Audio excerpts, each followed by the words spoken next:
Hey guys, I want to welcome you to the weekly Wednesday for the Financial Freedom newsletter, where every week, every Wednesday, we delve into something inspirational, motivational, something excerpt taken from the Financial Freedom weekly newsletter.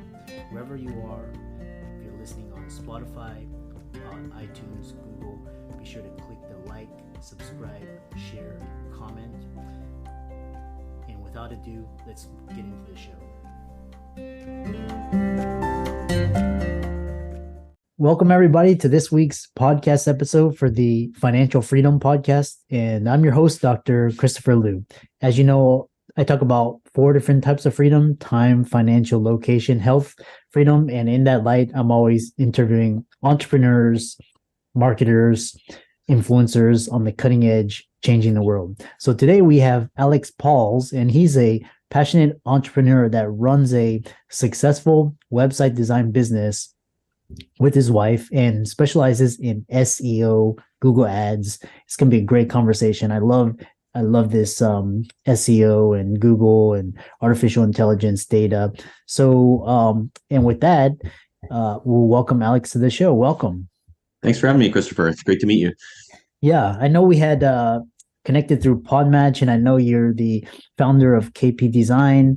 And so today, I'm really excited about today's conversation. Tell us more about your backstory, how you got started, and we'll delve into it from there.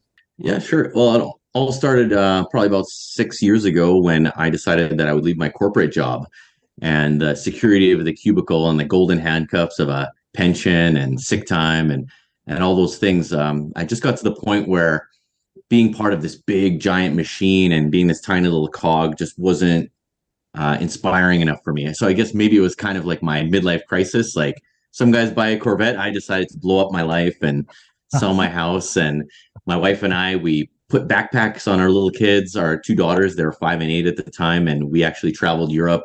And I retired for like 6 months between 6 months and a year. I was kind of retired and wanted to find myself. And my wife and I, we've been married for over 20 years now. And one of our goals in life was to actually work together.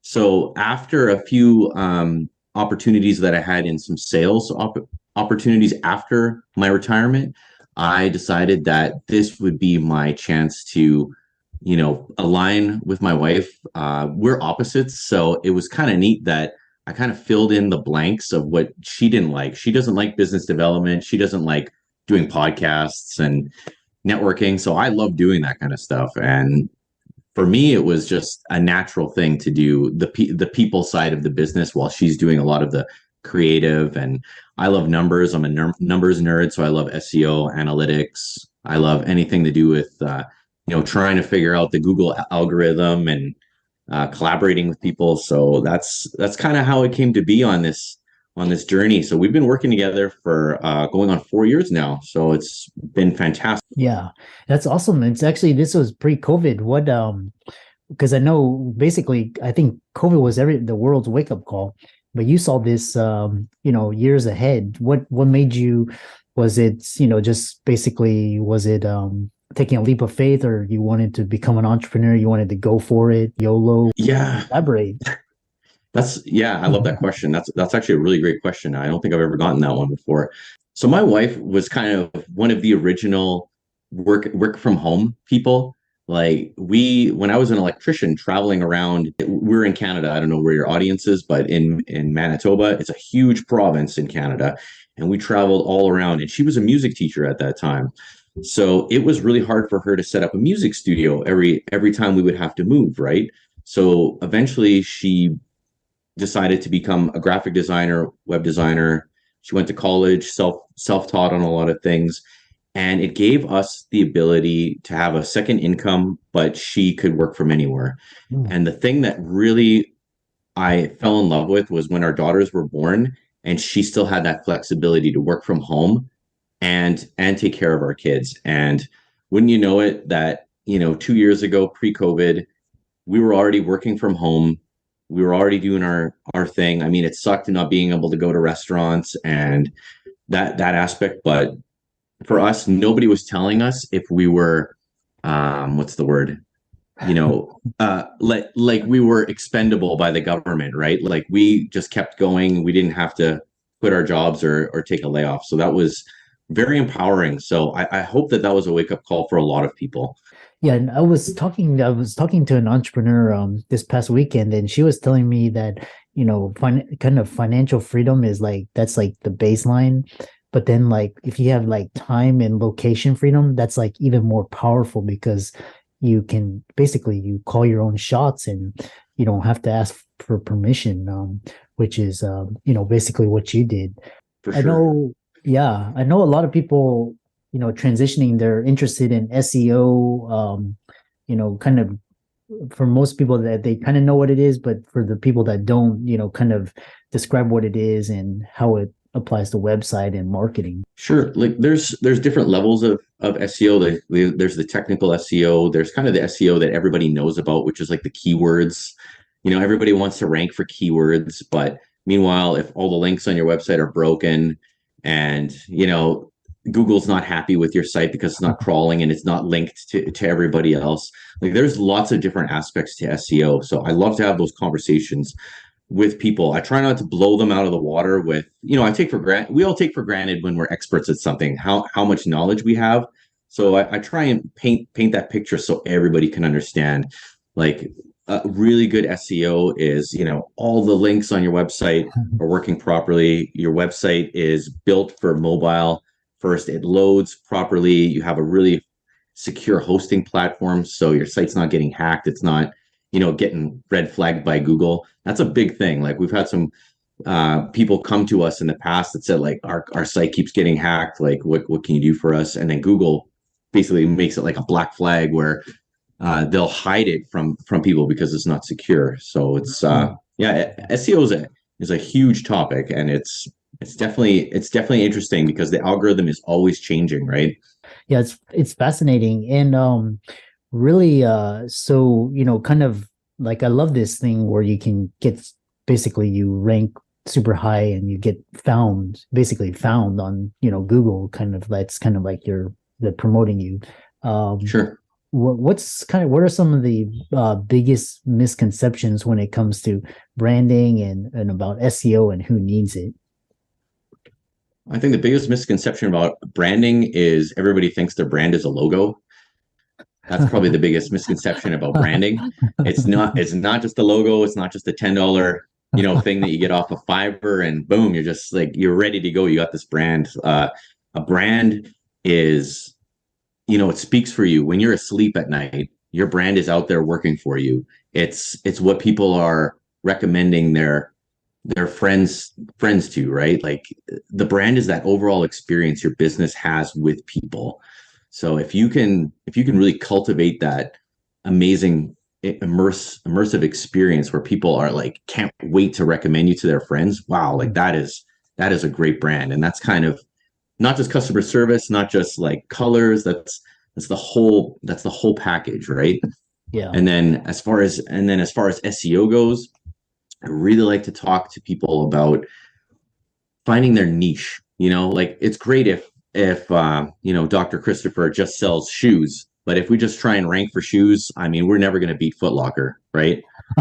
Like they're number one. So let's get really, you are into orthopedic black running shoes, like super, it's like super niched. You just sell black orthopedic running shoes. That's it. You're that guy. And that's kind of how you can like carve out your little piece on the internet. And you kind of find that passion or that thing that you're really, really good at, and you just get as, dialed in as you can, and that helps you rank higher for SEO. Yeah. And a lot of it is how important is a Google business profile to your business? I would say, especially for local, I don't know if this is mainly for like doctors or people with private practices, but let's say like my wife, she got laser eye surgery. The first thing I did, I didn't even go to the website. I went and I typed in like laser eye surgery, and we live just outside of Calgary. So that's what I did. And the place that we went to had a Google My Business profile listing. The first thing I did was look at the reviews. He had like 3,000 reviews, and this is like something serious, right? This is Yeah. eye surgery. Oh yeah. So I can go to a website and it can look beautiful, but all of a sudden I have 3,000 testimonials that I can look at. So think about this for your business. How powerful is that if somewhere in your funnel you have it that after you have a great experience with a client, you send them this link, they review your business, and you're collecting all of these secret keywords that are going in the reviews. And when people are starting to search for you, those reviews are popping up on Google. Yeah. And then they're almost like bypassing your website and just wanting to hear what people have to say about your company. That's Yeah. how powerful it is. Wow. Yeah, it's like social proofing and kind of people vouching for you. Sure, That's it's like going on Amazon and buying something, right? You see the product, but then you quickly look at the reviews too, right? Like if it's a bunch of bad reviews, you're obviously not gonna buy that product, right? yeah. I'm curious what your thoughts on because SEO traditionally, you had to like do like you had to do meta tag, you had to do hashtags, you had the keywords, you had to make sure everything. What are your thoughts on like Chat GPT and like in the intersection of Google? What are your thoughts on that? I think that Chat GPT can actually help help you quite a bit with creating content. I would say most of our clients have a hard time creating content for their own websites. I mean, we do a lot of it, but it's hard to pretend to be the expert in something, right? I would say that a client could probably go onto Chat GPT now, ask it to write a good amount. Let's say you get 80% of the meat and potatoes of content that you need for your site, and then you can go in and you can edit it and turn it into that really good, you know, piece that you need. But the flip side to that is I know that Google is starting or they're wanting to punish AI writing tools. Oh, So if you're going to use an AI writing tool, definitely get in there and change anything that's not correct. Obviously, spelling, any type of language thing. You want to make sure that it's 100% like a good read. yeah. And Oh but wow. you could create a lot of content quickly using a tool like that. It's fascinating because basically OpenAI is Google's competitor, and there's some talk. I'm not sure how valid it is, but they say it's gonna take out Google. And then Google actually has the control search, so they could shadow ban people using it, and Right. it's gonna be really interesting. But of course, content's like 10x. It basically takes care of like the baseline, and you can basically but there has to be some human component to it. So Sure. um I think that in the future, yeah. if ChatGPT became too big of a problem, we know that Google has enough money that if it became that big of a problem, they could squish it, and we would probably never hear from it again, or it would be called Google Chat, right? Or Yeah. they would just change it into whatever they want it to be. It's going to be really interesting how AI plays out. So Sure. many companies. Go ahead. I've been using an AI writing tool for probably over a year, not Chat GPT. Like I have a paid one that helps me get started with Uh, certain things. Otherwise, you're in an echo chamber in your own mind, right? And when you're trying to be creative or trying to create a lot of things, it's really helpful to just have some kind of a starting block, right? Just yeah. even if it's not perfect, just something to get you, 50% of the way there, and then you can, take it the rest of the way. It's a real time saver for people like me. It helps with writer's block and Sure. are you using Have you used this Chat GPT at all? I've used ChatGPT. I've actually played, and then it's actually 10x everything, and it's I've also used there's a tool called the Copy AI. There's like a free and paid version. Yeah. It can like do like SEO optimized headlines. You can get show notes, transcript. It can like basically, if like have had trouble with like coming up with ideas, it can suggest things. It can write kind of intro paragraphs, and you can plug, put things together. If you like copy word for word, it's not as useful, but Yeah. it's powerful. It's really interesting when you start getting ideas from other people on how to 10x your business, right? It's really neat when you collaborate with other people how to use these tools and save your time. Because I'm like, the part of your podcast that interests me is the time freedom, because as an entrepreneur, that we're laying the foundation, we're working like crazy, we got our pulse on everything. And it's nice when your business starts rolling and you start getting a little bit of that freedom back. But we're still in that point where we have some pretty long days, 14-hour days, 15-hour days, where we're just like, we're going for it. But it's part of the adventure, right? It's the fun. And I, even today when I was walking my dog, I was like, these really are the glory times that we're in, even if some days are tougher than others. Yeah, it's interesting.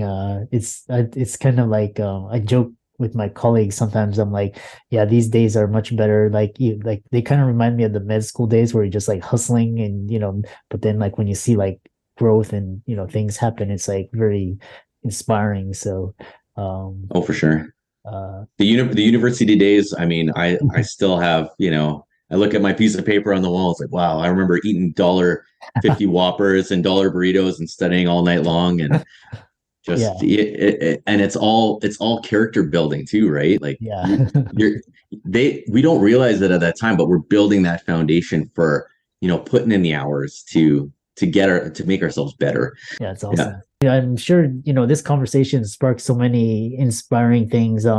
For people like on the verge of becoming an entrepreneur, what are your recommendations, and where do you see the your company in the future? I would recommend to everybody out there that's wanting to become an entrepreneur to join an entrepreneur group. Be among other entrepreneurs, because your friends and your family, they'll think you're crazy. They have no idea what you're doing. Be around like-minded people that are a little bit ahead of you. Try and get some mentors. That is like the number one thing. That is the number one thing. And if I can just give a shout out, like one of our main groups that we belong to is the Idea Collective. Mm. They're based out of Wisconsin, but we're in Canada and they have people in Australia. And this is a huge resource to people. And I can't say enough good things, but I'm sure that there's all sorts of local, entrepreneur networking events that you can go to. Be around people that are ahead of you so that you can, learn from them, get that boost, and believe in yourself, because at the end of the day, when you get that sale or when you do that thing for somebody and their business succeeds because of you, that is like one of the greatest feelings ever. Oh yeah, you said it so wonderfully. And to end it, how do people contact you, follow you, visit your website, etc.? Sure, you can find us at kpdesign.ca, or you can find me at LinkedIn. It's Alex Pauls, and I'm one half of KP Design. I'm just here in Canada doing my thing, trying to make the world a better place, working with entrepreneurs that are making their community amazing. Like, that's who we want to attract to us. And if you have any questions, feel free to reach out. I love talking about these things, and if I can be an inspiration to somebody, awesome. Yeah. And for all of the listeners out there, all of Alex's resources will be in the links and show notes. And be sure to check out Idea Collective. He's on LinkedIn as well, and his website, KP Design. And with that, thanks so much, Alex, and thanks for a great conversation. Thanks, Christopher.